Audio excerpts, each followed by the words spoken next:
what exactly causes all of that and how it can be avoided. We shall also be looking at how entrepreneurship is also the solution to the major problem facing Nigeria at the moment.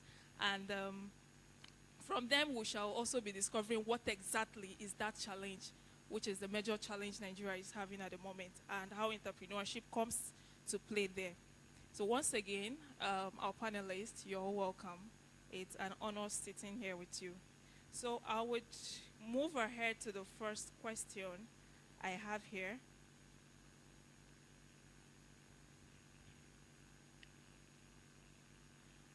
Okay, so talking about entrepreneurship, what does it really entail? Is it just about starting a business? I'll be starting with Dr. K.O. Freeman. So is it just about starting a business, or there is more to that? Okay, thank you very much for that question. Entrepreneurship is not just starting a business. Moreover, somehow there have been some kind of devaluation of the concept of entrepreneurship by academic coloration. And so as a result, a lot of people don't even understand what it is. So that's why you're even asking whether it's just about starting a business. Yeah. But for me, entrepreneurship is simply adding values to social and economic enterprise, discoverable by need-based opportunities. It is need-based opportunities because what it requires for you to become an entrepreneur is around you and is discoverable. Okay. That is why it is need-based. It is economic enterprising because it will provide market share for the entrepreneur. Okay. It is also a social enterprise because it will put smiles on the faces of the entrepreneur. Yeah. Now, you discover that we live in an environment where a lot of people go into businesses without, first of all, doing analysis or background check of the kind of business they want to go into and how they want to do the business in the first place. So it becomes a problem. Now, if you look at the Nigerian Index of Entrepreneurship, you discover that in 2022, yes, 2022 precisely, Yeah. the Nigerian Entrepreneurship Index rose to about 0.58%, as against 1.0% it was. So there was a little leverage in the system. But Yeah. the funny thing about it was that they used some parameters in the measurements, and perception was one of them, discovery was one of them. So when the perception aspect of entrepreneurship was used as a parameter for measuring the indices or the index, it was discovered to be at 0.80%. Wow. And that, of course, had a very serious blow to the job market. Lack of entrepreneurship development increased the number of people or the population in the job market. Do you understand? To the extent that in 2023, in the third quarter of 2023, the unemployment rate in Nigeria increased to an all-time high of 5.0, as against 4.1 as at 2022, last quarter of 2022, which is about 34.3%. So it became a high metric disorder in Nigerian economic system, not allowing people to engage in entrepreneurship. So it's not just about starting a business. That is why in a business school like this, we don't come here to speak grammar, just to speak English, because hunger does not, it doesn't have respect for degree. That's right. Hunger does not have respect for height. It doesn't have respect for tribe. It doesn't even have respect for your nickname or where you are coming from. Right, Hunger is hunger anywhere in the world. And the earlier we arrest it with entrepreneurship, as part of what we're doing in a business school like this, is to provide a system for a people envisioning the future for an entrepreneur, helping to develop products and to be able to provide plan and systems in order to ensure economic development via entrepreneurship development. I'll stop here. Thank you We'll so much, address Mr. much more in the later Freeman. time. Thank you so much. So it means even though there are a lot of businesses that people start up, at the same time, it looks like we're not still practicing entrepreneurship in the real sense of it. What we have is just traders buying and selling. They are not entrepreneurs. And there are so many reasons to that. When we get to that, we will begin to address them. Yeah. We don't have entrepreneurs. We have Nigeria entrepreneurship index is just about 5%. You understand? It's just about 5%. So we don't even have entrepreneurs. Most people who call themselves entrepreneurs are not entrepreneurs. They are traders. They are not even businessmen. Because a lot of people mistake buying and selling as business. It's not business. You are a trader. Business has a system. System development is apt in the overall development of a project of an entrepreneurship. Thank you very much. Thank you so much for that view. So viewers, it means that it has to start from the perception itself. Thank you so much. Mr. Jude Obiekwe, I don't know if you have something to say about that. Okay. First of all, I want to say thank you very much for having me. Thank you, sir. First of all, I want to say that traders are doing their best. Please, they should not leave trading because we already have a big problem in our hands. Yes, but entrepreneurship is more than starting a business. It's also more than trading. First of all, I want to say that there's a funnel challenge we have in Nigeria and generally in Africa. The number of people that are being added through birth rate in our population, a lot of that don't end up in school. Let me generally say that. Many of them don't end up in school. Primary, secondary, even as that goes up, a lot of them, the funnel goes narrower. And when it gets to university, and finally they graduate and come out, a number of more than 70% of the graduates we have in Nigeria are not absorbed into any reasonable venture or job opportunities. Now, it tells you from the ones that were giving birth to the ones that did not make it to primary school, to the ones that did not make it to secondary school, to the ones that did not make it to the university. Finally, the ones that made it to university and graduated with flying colors, yet they don't have a job. So if you add up this number, you will have the number of people that vices, social vices are absorbing. Crime is absorbing. So the only thing that can solve the problem of unemployment and teeming population of young people who don't have anything they are doing is entrepreneurship. Is entrepreneurship. Now, what is entrepreneurship? Doctor, I'm not a doctor yet, but doctor has given us the professional definition. For me, entrepreneurship is the ability to see what is and imagine what should be out of what is. Ability to look at what is and imagine what it should be. And the act of entrepreneurship starts when you, after imagining what should be, moving on to check what can be out of what should be. What can be out of what should be.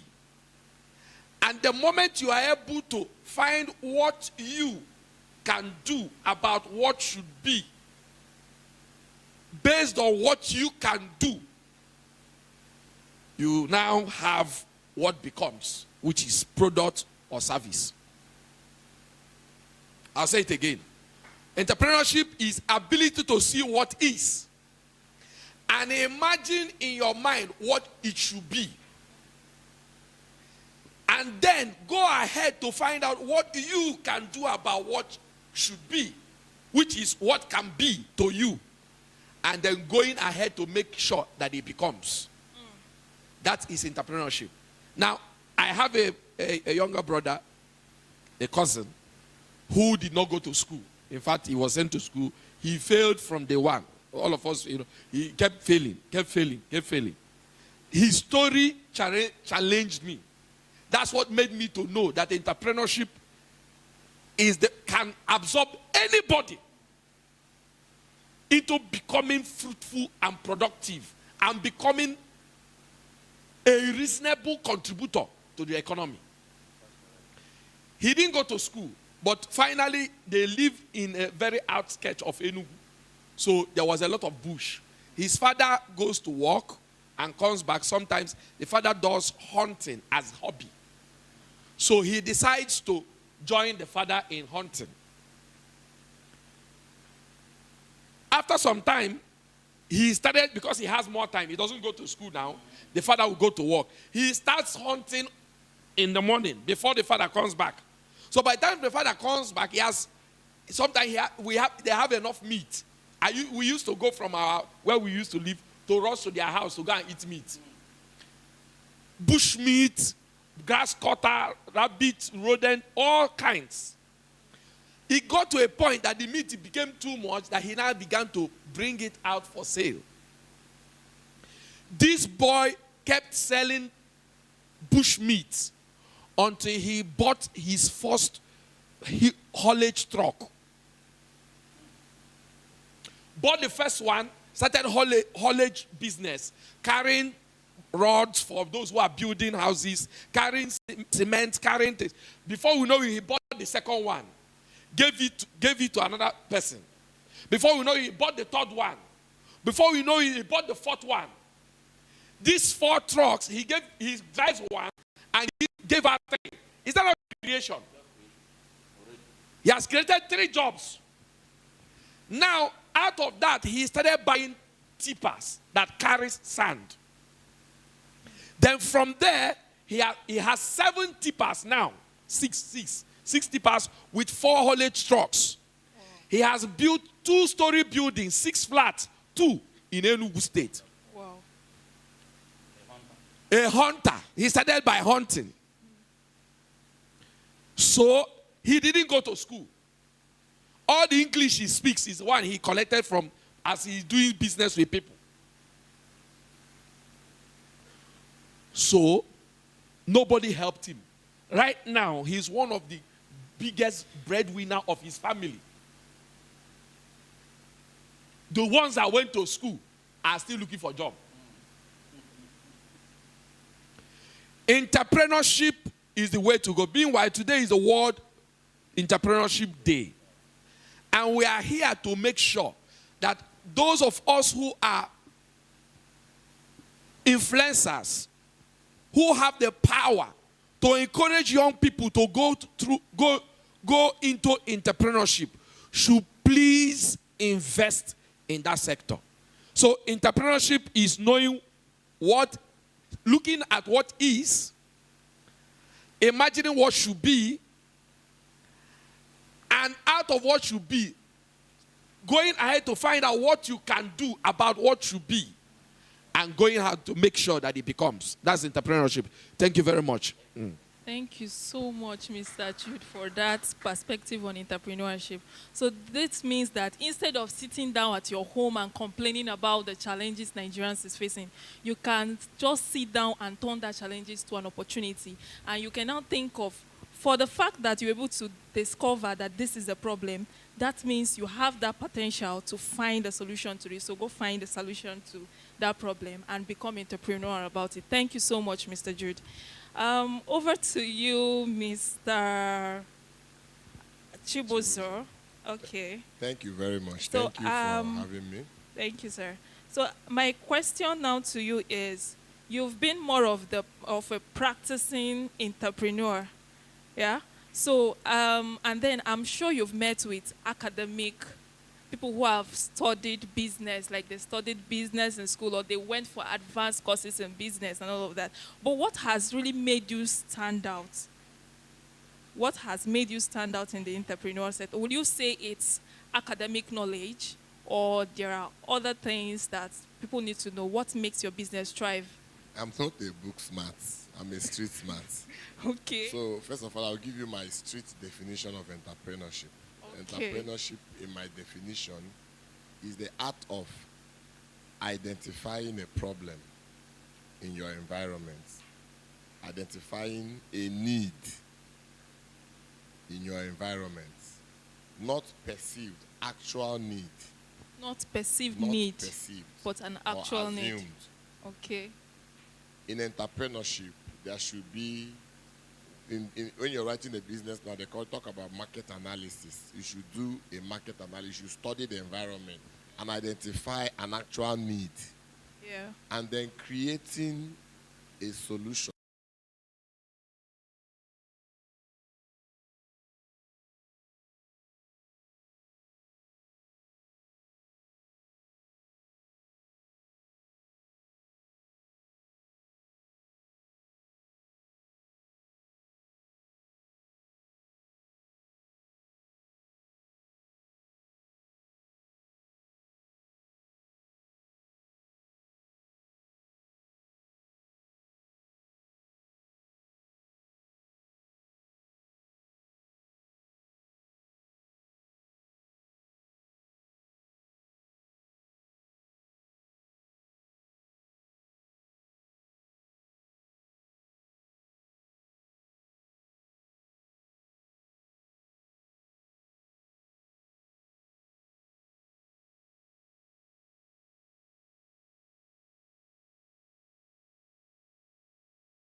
To start a shawarma business in Enugu.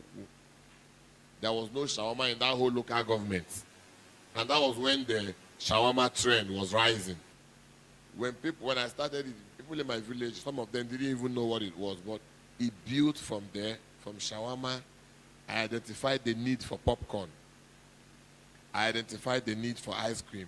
Now, in building entrepreneurship, in building a business, a lot of us are looking for the big things. I know somebody for many years, he sat at home waiting for who will give him 700,000 to start his business. And he never got it for years. So when you want to start at your level.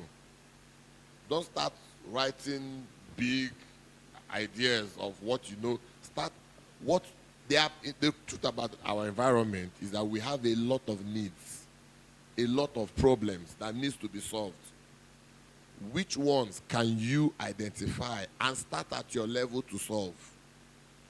It will shock you that in your environment there are no good chin-chin or meat pies.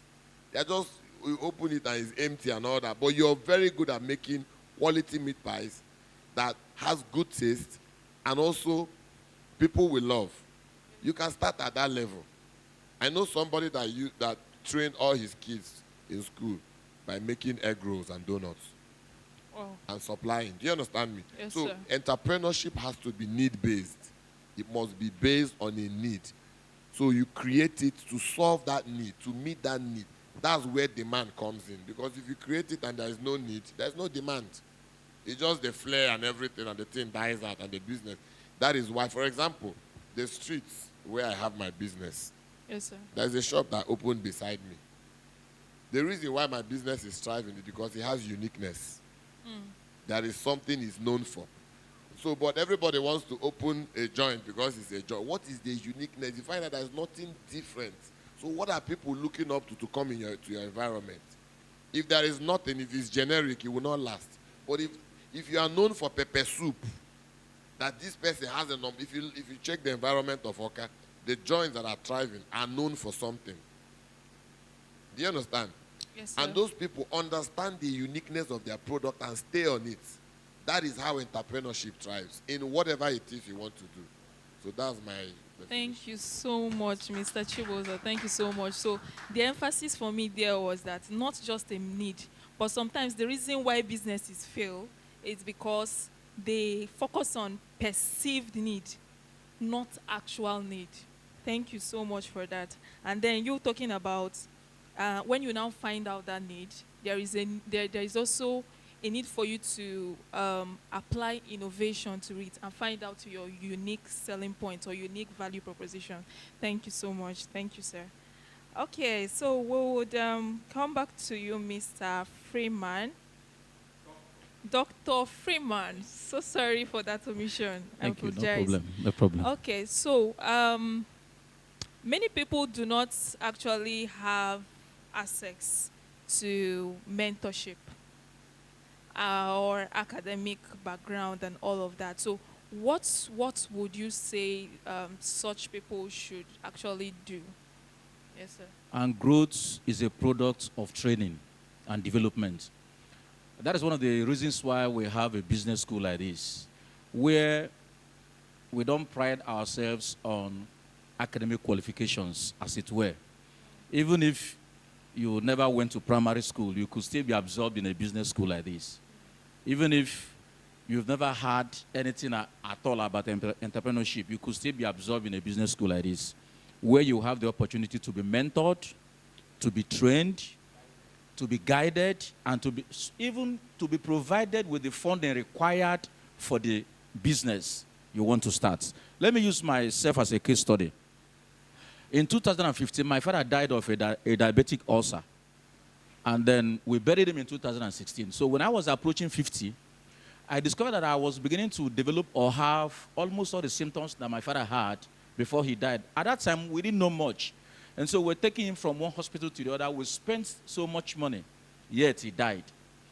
So when I began to experience almost the same ailment that my father had, I also began to take synthetic drugs until somebody advised me to go and check my BP, check your blood level, your sugar level, your blood level, of course, and a whole lot of things, a lot of, medical checks like that. So I did, and the report from the laboratory was that my blood pressure was very high, that my sugar was very high.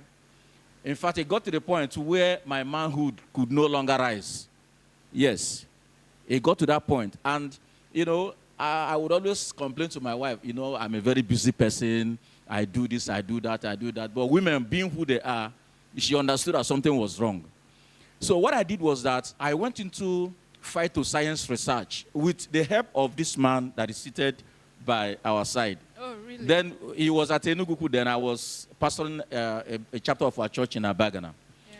And so can you tell us what that something you mentioned? Yeah, phytoscience research is just study of leaves that have medicinal values. Okay, so talking about herbs. Yes, herbs, of course. Right. So you can call me a herbalist. So I went into that research, and I discovered that there is one of the leaves called Ocimum gratusumium and Congronema latifolium.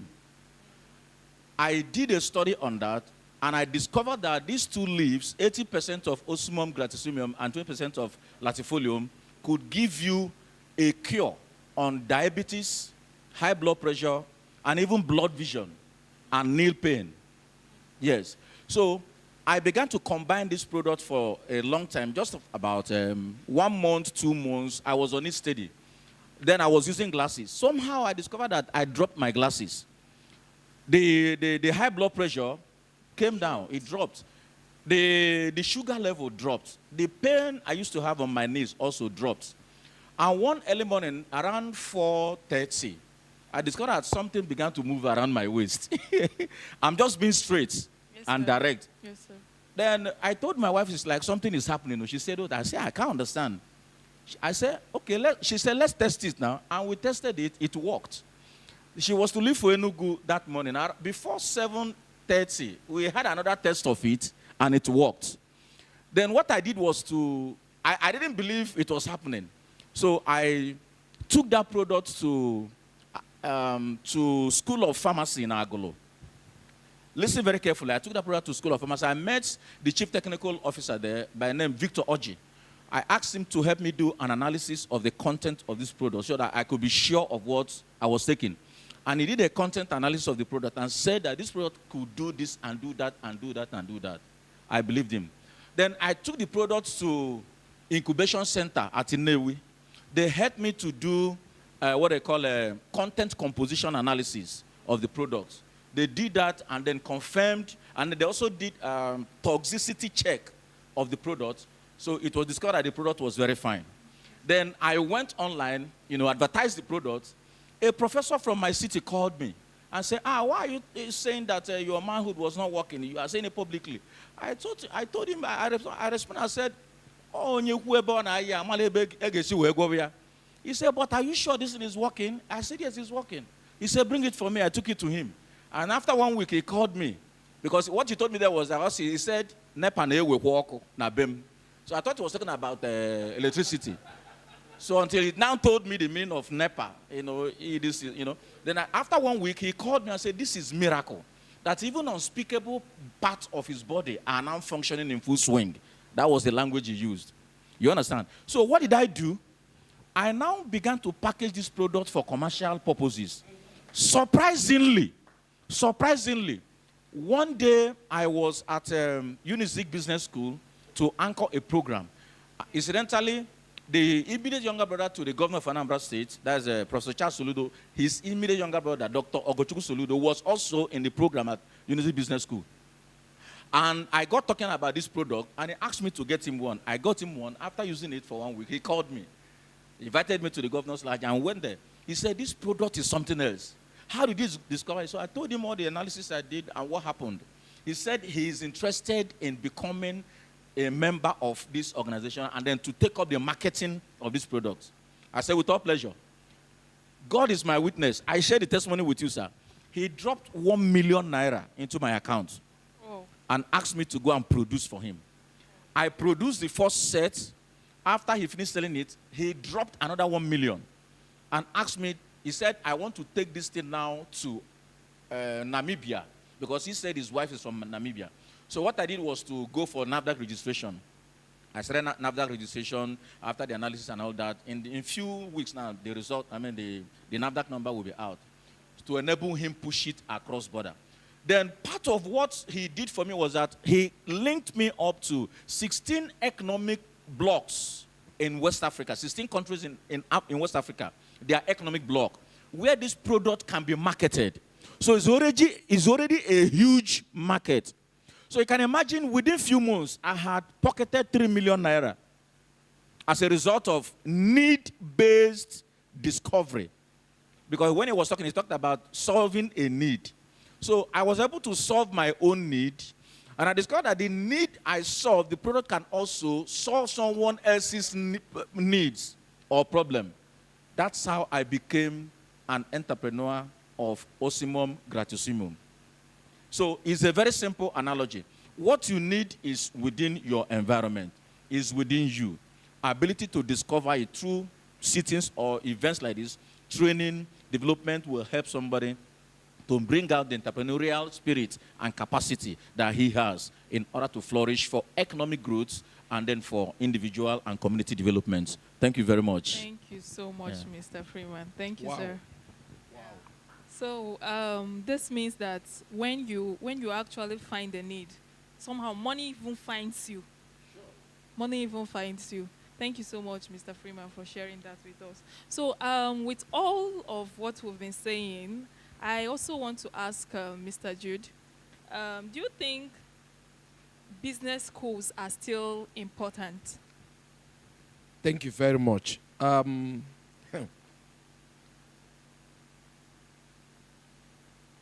Entrepreneurship mindset Yes, sir.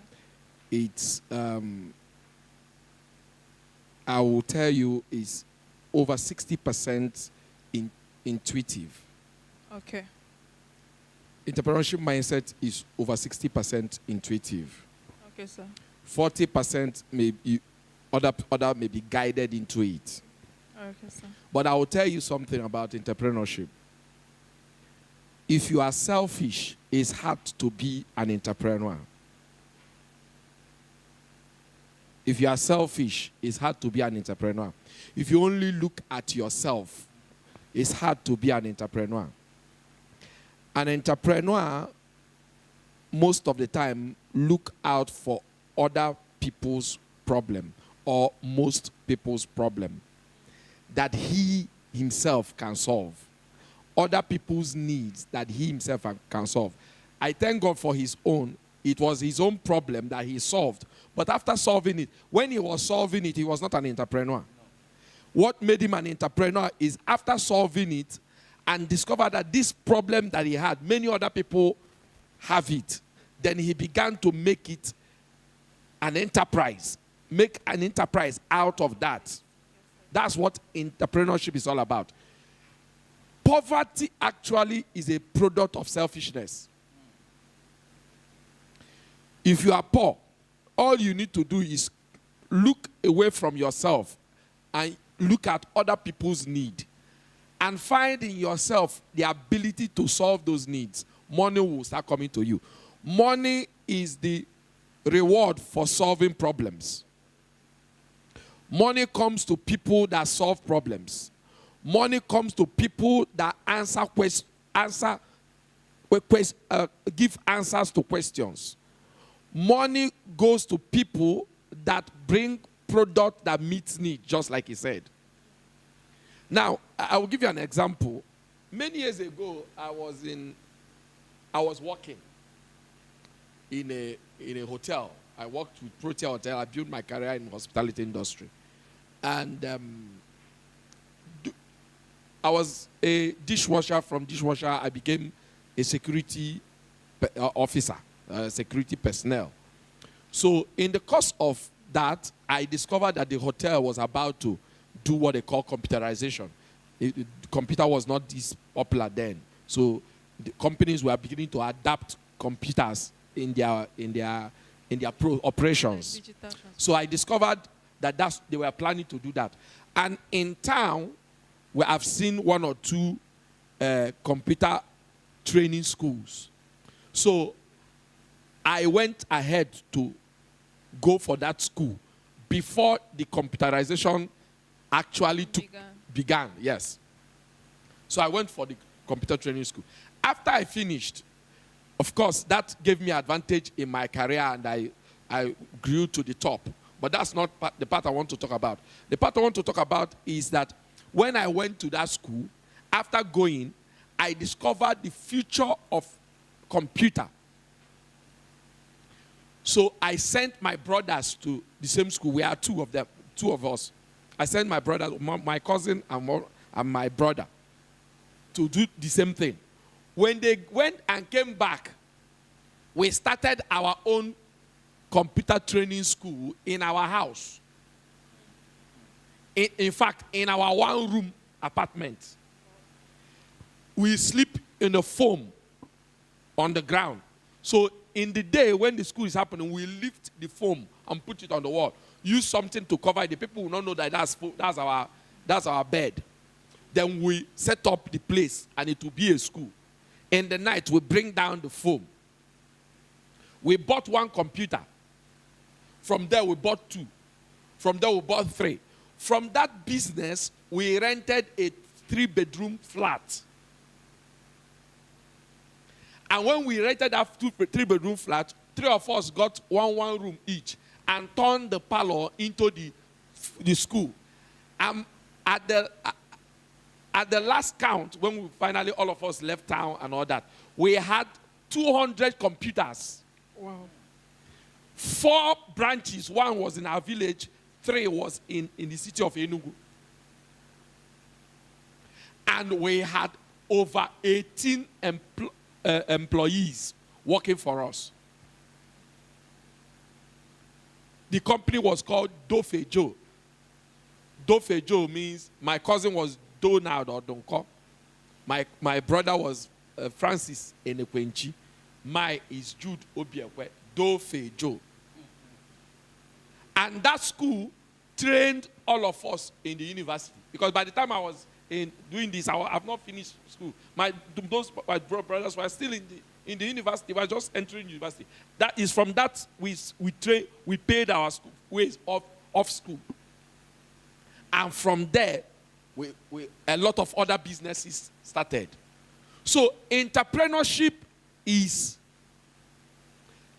60% intuitive. But I will not tell you, you are talking about the business school. Yes, sir. There are 5 pillars of turning your business from an enterprise to a business.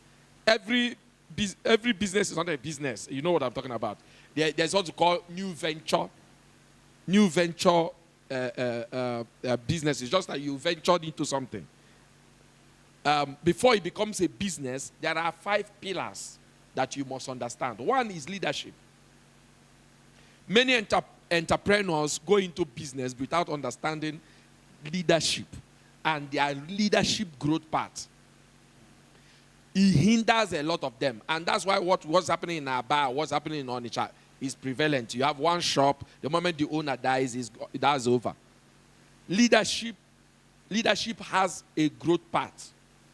Number 2, you must understand team dynamics. Every team has its growth path. Number 3, the people you work with also have their growth path. The path you must raise them through to become who you want them to be in your organization. Number 3, your product has a growth path. Somebody might buy your product first for effectiveness, for the fact that it solves a problem. He's talking about uniqueness and innovation. The reason why somebody will keep coming to his shop is not because there are no other outlets out there. But there's something else he has done to his product that makes those people keep coming back to get his product. So, one, his product can be, the first thing a product must do is you must solve that problem that you promised it to solve. The second is that people must now go beyond buying your product for just the product. You must create a relationship with them. And then, of course, the last growth path in a product is that product must become profitable to the customers themselves. But these are small tips I'm giving you. So the last one is clientele growth path. If you have a client, there are 5 stages you must pass that client through. The ultimate stage is where that client becomes a loyal partner. A loyal partner. Not just loyal customer. Because the moment he becomes a loyal partner, he will drop word of mouth. He will be the one advertising your product. So entrepreneurs ignore this training. The moment they develop ability to exchange value and exchange product for money, exchange services for money, they stay there. But like in an aircraft of course runs in a tarmac. But after some time, that aircraft should take off, ascend. There are other dynamics that makes a plane take off that is beyond the car that run on the floor. So that's what business school is all about. We know about Mr. Cosmos Maduka, who is reputed to have he didn't go to school. But today he has gone to many business schools. For him to be where he is right now, he went to a lot of business schools. There are things he added to his skill. For example, you know that David killed Goliath with catapult. Of course, every entrepreneur should kill Goliath with his catapult. But after that day, did you hear that David fought another battle with catapult? No. You must go and get that sword you say you don't want, that you have not tried. You must go and learn how to use that sword, because other battles must require competence and skill. So, but the most important thing here, I don't want to discourage those who want to venture into entrepreneurship. The first thing is that you must learn how to discover a need and provide product or service that meet that need. That's the first step. But in now growing, in now scaling up, you must go get training.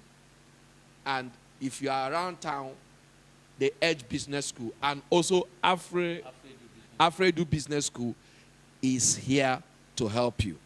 Thank you very much, sir. Thank you so much, Mr. Jude Obiekwe. So this means that to scale up, we actually need training. So that means actually there is a reason why, even though Dangote started his business and got to a level, yet he still decided to go for training. He still decided to go for school. And I just heard about Cosmos now. So there is no one that is doing a business that is topping charts that did not get proper business school training.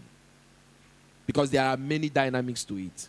When you are swimming in your swimming pool, there are things you can do and you will get away with it. But when you enter ocean, you find out that it's not the same scale. The current differs. The tide differs. There are things you must understand, and you must understand them very well. They are not difficult to understand. Okay, let me put it this way. They are not difficult. Let me put it this way. It's just something you are made aware. I don't want to call it that it's too difficult. It's not too difficult. It's just for you to understand that this is how this thing works. The moment you are taught it, it's not an academic exercise. Business school is not an academic exercise. You don't go there for an academic exercise. You go there to learn working knowledge. Knowledge that works. And also in business schools, here we do practical training. We send you to go and do practically. You know, Apprentice, if you have watched The Apprentice by Donald Trump, yes, there is nothing like, he will talk to you, but when you finish, you go and practice real life event. We do case study here. We also do practical simulation of business training. Yes, thank you very much. Thank you so much. And to make an emphasis on this, there was a day I think I heard Mr. Jude speaking, and he said, even when it comes to team development, there is a point where you start, let's say at level 1, you're still at the excitement stage, that moment when you employ your staff and they're all all excited. You mention a thing, everybody is ready to get into it. And then, secondly, there's also a stage where you call the crisis stage. But the truth is that if we don't understand that crisis stage is meant to be, that is going to come, and it's actually for the good, because it's trying to bring balance to everything. And then if we don't understand that means everyone will just start. That team can disintegrate. Exactly. Meanwhile, it's not supposed to be. It's just the normal metamorphosis of a team. A team grows.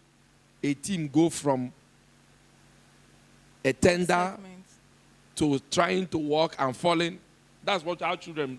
Yes, sir. Then to finally standing and to finally running. That's how teams develop. But you must understand what to do at each point. To move them to the next level. And that's why the training is important, yes. Thank you so much. Thank you, sir. So, Mr. Chibuzo, I see you as somebody who is actually in the field, in that entrepreneurial world, playing you've seen a lot of both ups and downs. So I want to ask again, what really would you say you've seen so far that really causes businesses not to scale, apart from the need aspect? So what other things have you seen that has contributed to their not thriving? Thank you very much. Yes, sir. Number one reason, apart from going into something that does not have a need, yes, sir, why businesses fail is when the visionary goes into a business he does not have passion for. Don't go into a business that you don't have passion for or you are not passionate about. Because when the tides and the storms come, what keeps you running in that business is the passion you have for it. Every business will experience shakings, will experience challenges. If you listen, I study all the top, the richest men, the top entrepreneurs in the world. And one thing they will tell you is this: you can only succeed when you persevere and you refuse to give up. And what can help you, the fuel that drives you through the challenges, is the passion you have. You have to love that thing.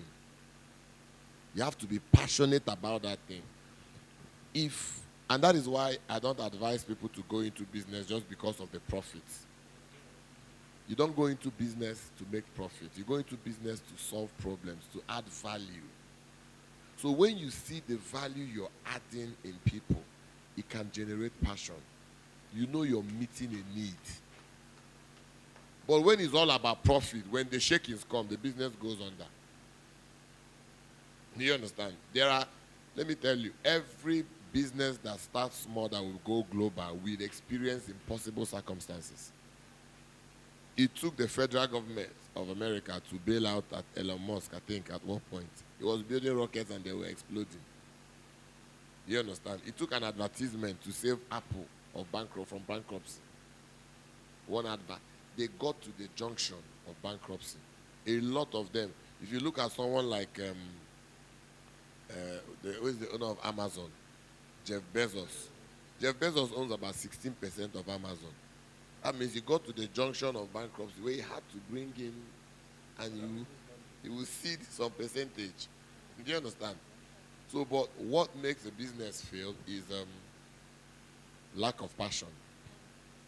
But there's another aspect of entrepreneurship that is lacking, and that is also the area that makes a lot of entrepreneurial endeavors fail, is lack of financial literacy. Say it again, sir. Lack of financial literacy. And I would also at this point advocate the government, if the government understands the importance of financial literacy, they can use the teaching of financial literacy alone to reduce poverty and unemployment. Do you know that the average keke driver earns more than a lot of bankers in a month? Earns more than level 12, level 13 civil servants? An average keke driver goes home with a minimum of 5,000 naira every day. In a month, it's 180,000. What does he do with it? An average bus driver earns as much as a bank manager or more than that. They go home with 10, 15, 20,000 every day. That's how much they make every day. Or tipper drivers. Tipper drivers those ones are directors of banks. They make millions a month after expenses. But because of lack of financial literacy, they don't understand the principle of savings for eventualities and savings for investments. Because you only become wealthy when your money begins to work for you, not when you're working for money. Do you understand? If the government begins to teach financial literacy and begins to help these young, do you know the pure water seller earns more than 60,000 in a month at the end of sales? Pure water seller. These people are making money. The difference between the rich and the poor is what they do with their income. Everybody is earning income, but it is the people that have understood the purpose of money. The poor see money as something to spend, but the rich see it as something to invest. The poor earn to spend. The middle class earn to save and then spend. I remember my mom would always tell you, save for the rainy day, save for the rainy day. I never heard save for investment. Do you understand? So you save, and then when there is crisis or challenges, you go there and bring out and solve your problem. But you're not necessarily growing. But the rich earn to invest and then spend from the proceeds of their investments. That is the difference. So one of the reasons why entrepreneurship endeavors fail is because a lot of people don't understand financial literacy. You don't spend all you earn. There must be savings for eventualities, and there must be savings for investment. Savings for investment is not your money. It belongs to your future. It's what you put in to multiply the money. Do you understand me? It could be you save to the point where you can buy real estate, or you buy equipment that will bring in more money for you. Are you getting me? So, I caught this idea. I said, if government can, there is in the Holy Book, there is a king in the Holy Book, Jonathan, Jehoshaphat, that raised priests. And he sent the priests throughout the whole of Israel to teach them about the word of God, the laws of God. And when they spread the whole city, the whole country, and after teaching, the Bible says that there was a great fear. The knowledge of God became so strong in Israel, and the fear of God was strong. If the government can understand the principle of financial literacy, even if it is bringing it in radio programs, consistently teach these people that are earning money how to do their money, how to apportion, how to save, how to invest. In 3 to 4 years, you would have raised a lot of people from keke driving to become multimillionaires, to become heavy real estate investors and heavy business people in different sectors. It is because we eat everything we earn. That's why we keep remaining in that cycle. So that's what I advocate. Thank you so Wow. much, sir. Okay, I just want to mention, passion is very important in sustaining and seeing success in any entrepreneurial endeavor. But I'll tell you the truth. A lot of entrepreneurs do a lot of trial and error, and it takes them a number of years to finally get it right. That's what training leverages. That's what training helps to solve. Because, in the scriptures, just like he said, the Bible said, the sons of Issachar, there's a tribe called Issachar, they understand the times and seasons and what Israel ought to do. But if you check their number, they say there are just 200 people. So, I know what usually happens to entrepreneurs. They look at those of us who sit down and study them and study how to provide solutions to them, also practice. But what happens is that you can see eye is very fragile. The eye is very fragile, but he is one that can see where the leg should put itself. If the leg ignore the eye, the leg will have a lot of problems. So there are people that are trained to understand how business work and also to help business people. That's why we have consultants, the KPMGs, the PwCs. Their business is knowledge. They trade on knowledge. And if you ignore them, go ahead. After you have spent billions, you find out that you took the wrong path. What business school help you to do is that they help you see the future and help you chart a course that will be shorter to success than trial and error. I also want to say that my brother was talking about big government. While you are talking, I can tell you, if you go to ABS and tell them, I want to start 30 minutes program for financial literacy, they will grant you the airtime. And when you start, the moment traffic comes on it, they will put adverts on it. And you can also do it online. I found out that all this government thing, if we wait for them, you can see the whole protest. Thank God for protests. But the truth is that who are we even protesting against? Is it the one that knows what to do or the one that doesn't know what to do? You understand what I'm saying? So, but the idea here is those of us that God is blessing with little wisdom, like Joseph, like Daniel's, should create our own private platforms and start repairing the broken walls of this nation. We should start the little way we can. The little way we can. Finally, when that light starts shining, the kings come. The Bible says, let your light shine. He said, allow your light to shine. Men will come to that light, but kings will come to the brightness of that rising. Somewhere along the line, the government themselves will come. And if you are a government official and you are listening to us, I want to encourage you that if you have the power, you guys can mobilize young people. You have access to them. When you want to do politics, when you want to win election, you know where to find them. Before that time, you can bring them together and invite those of us that God has helped with some of this knowledge. We will come and empower those people. After empowering them with knowledge, you can now bring seed money and settle all of them. And we guide them from startup till they are established. We have the ability to do that. We are a group of faculty. We are it's not just the four of us here. We are a group of faculty members that can deliver this value. Just gather them. We know what to do to them. All you need to do is gather a little seed money and we will help them establish whatever area of passion they have and help them till they are standing strong. And at the end of the day, they will be paying tax to government so that government can have more money.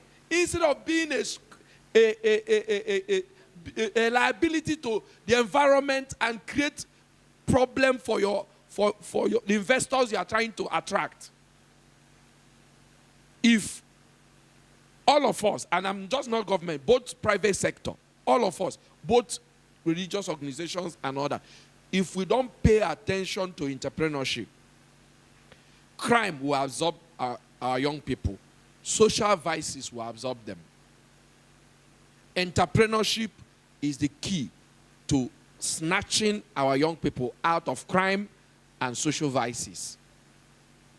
They said an idle mind is the devil's what? Workshop. Yes. We can solve this problem. We can solve it. We can solve it one step to another. Southeast is a blessed place. I've lived in many parts of Nigeria. Southeast is a very blessed place. Some of our problems, the things we call problems, are actually opportunities for serious development. Our young people are assets; they are not liabilities. We need to just convert human resources to human capital through developing their mind and empowering them to add value to the environment where they find themselves. And if you're a young man there and you're watching us, I can tell you, crime will not help you.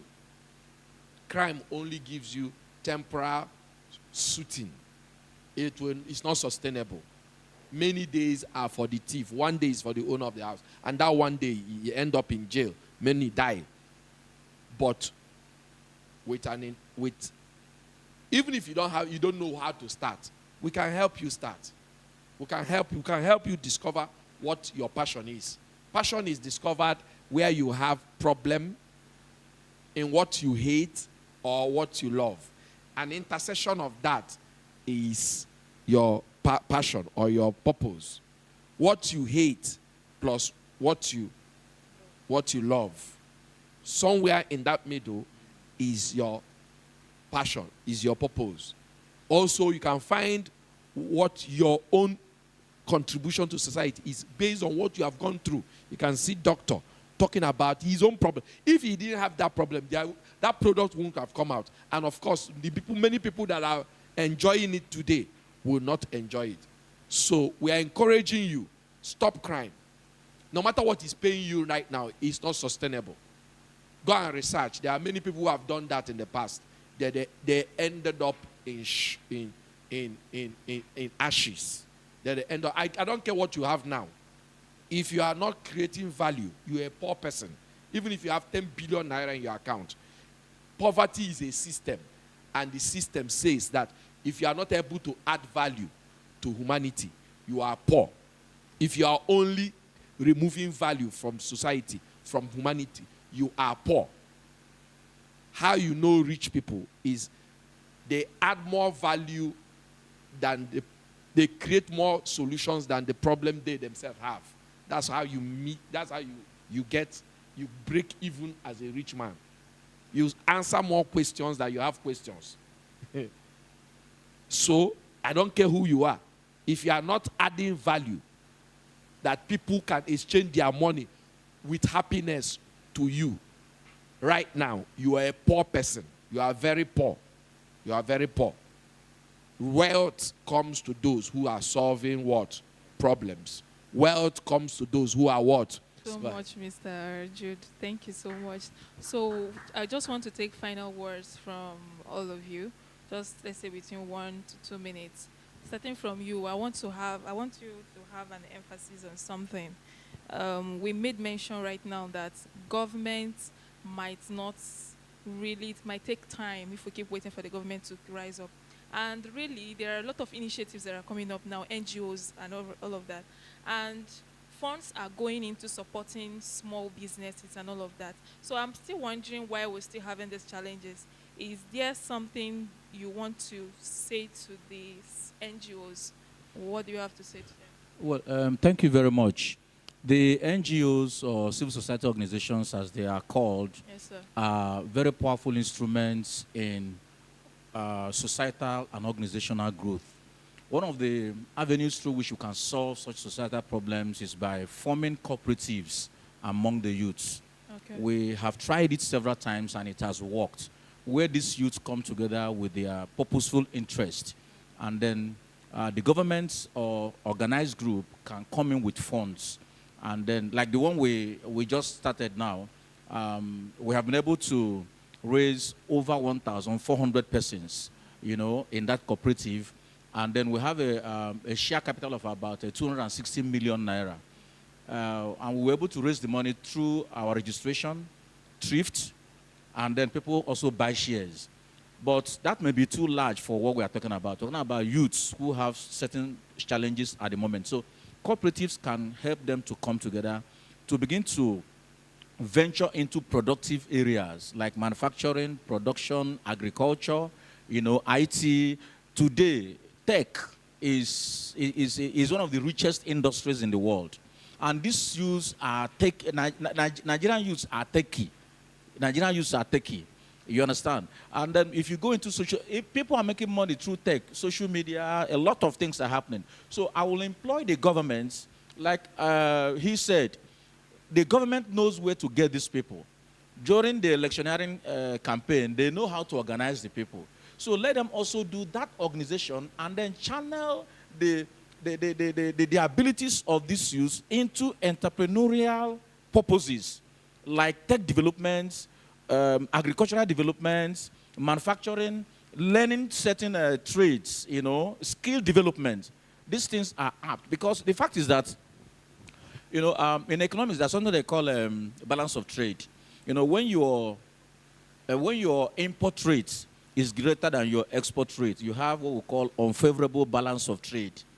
That means it will affect your gross domestic product. And of course, your per capita income, it will drop drastically. The per capita income of average Nigeria is nosediving by the day. We can't even talk about the gross domestic product. Why? Because entrepreneurship is not encouraged. The only thing that can grow the GDP of any country is entrepreneurship. Domestic value creation, ability to create values from the domestic environment, to export such, that's what he was talking about, human capital development. That is, you begin with human resource discovery, then you develop the resources, and then you export it as deployment, human capital deployment. So, and our youths are very vibrant. So I employ the governments, corporate organizations, non-governmental organizations, civil society organizations, even the religious organizations, like you said, because these youth are also found in religious centers. Let these organizations come together and begin to provide such learning for them. Like you said, we are here to help them. Even if you don't know A, you don't know the difference between A and B, we will teach you the difference between A and B. And then if there are other alphabets required for you to know what you're supposed to know, we will help you get that involved, engage you with that. So that's what I can advise. Because if we don't, the truth is that if we don't, it gets to a time when crime will be so pronounced in the society that coming out on the streets will become a problem, irrespective of who you are, irrespective of the security around you. What you are seeing in this country today, like something happened during the Olympics, we had some Nigerian citizens, Nigerians who are citizens of other countries, and Nigeria came back with 0 medal. But Nigerians who are citizens of other countries went home with medals. And when I began to analyze that, I saw that as a result of the bleeding that is ongoing in Nigeria. Brain is being drained every day in Nigeria, and it is not to our own good. I'll stop here. Thank you very much. Thank you so much, sir. Thank you, Miss. I've already said my own concluding point, but I just want to add something. Even our corporate organizations, turn all your CSR to developing the entrepreneurial capacity of the youth around where you operate. That's how you create an environment that is going to be conducive for your business. Don't ignore it.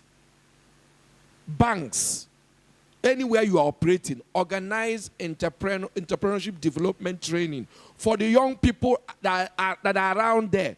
When they are engaged, your business, in fact, they will even bank with you, and your business will be safe. All of us will have to make serious commitment towards this.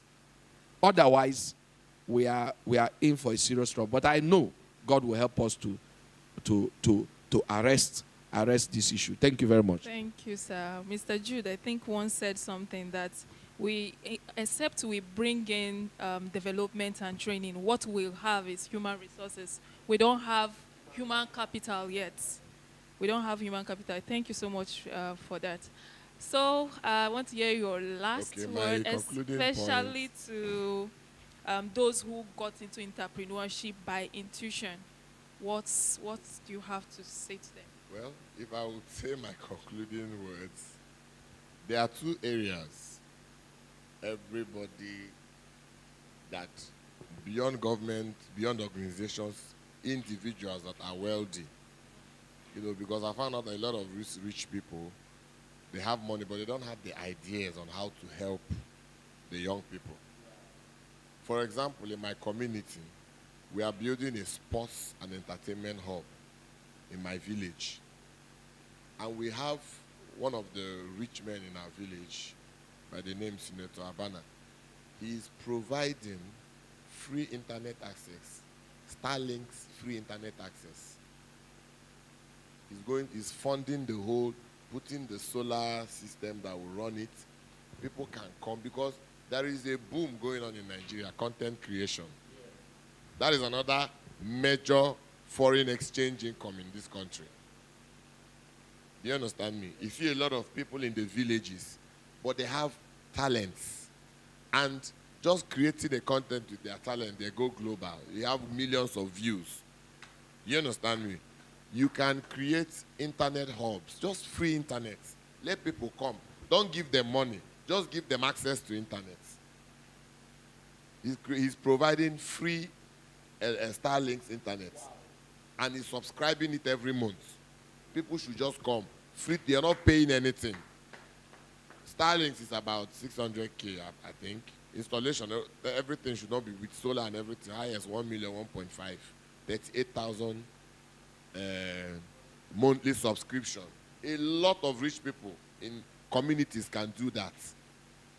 That alone will engage a lot of young people, and it will remove their minds from vices. Somebody said that if they do it now, people will come and be doing Yahoo. It's only a foolish person that will come in public to be doing Yahoo. You understand me?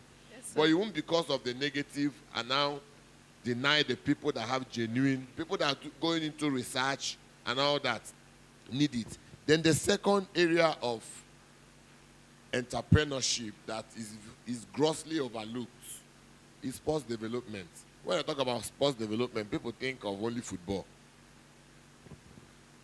Rich people, governments can create sports hubs beyond football, volleyball, table tennis, handball. For example, in my village, what we are creating that sports hub. It's going to have table tennis, it's going to have snooker. Now, you will see individuals that are wealthy can say, this month I'm sponsoring table tennis competition.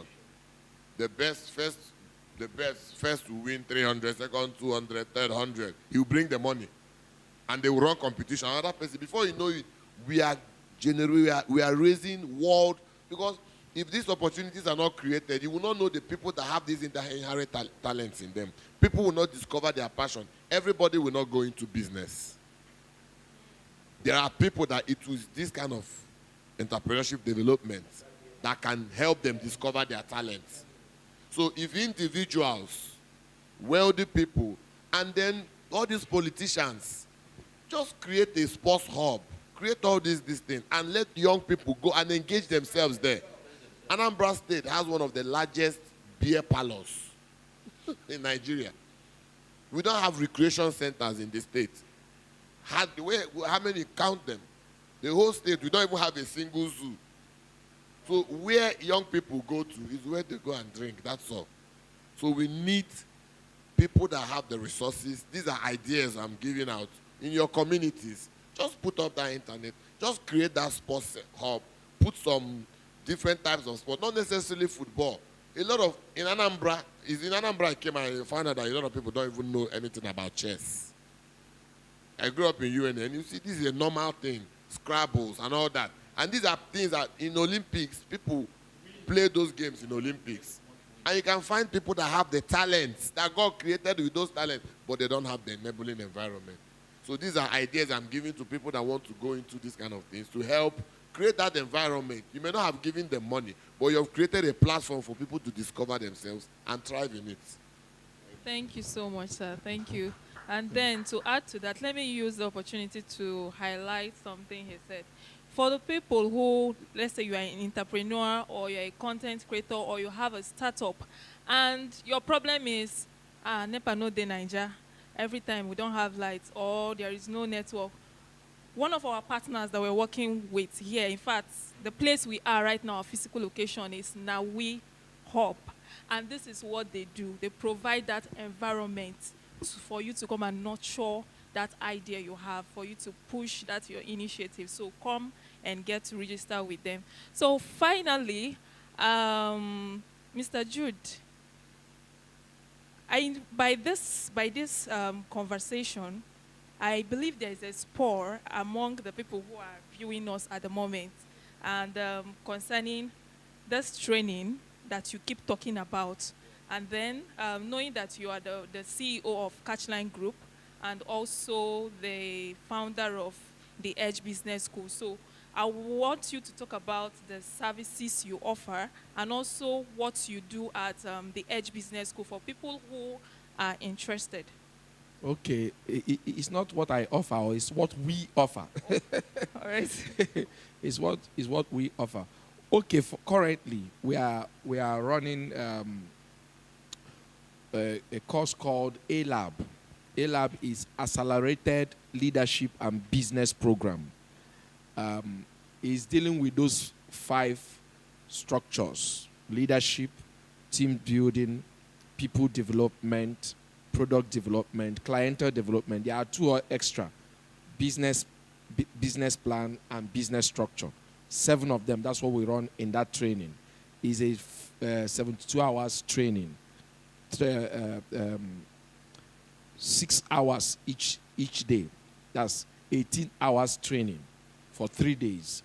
And the next batch will be coming up in the month of September, towards the end of the month of September. And we'll be advertising it for you, to those of you that want to participate.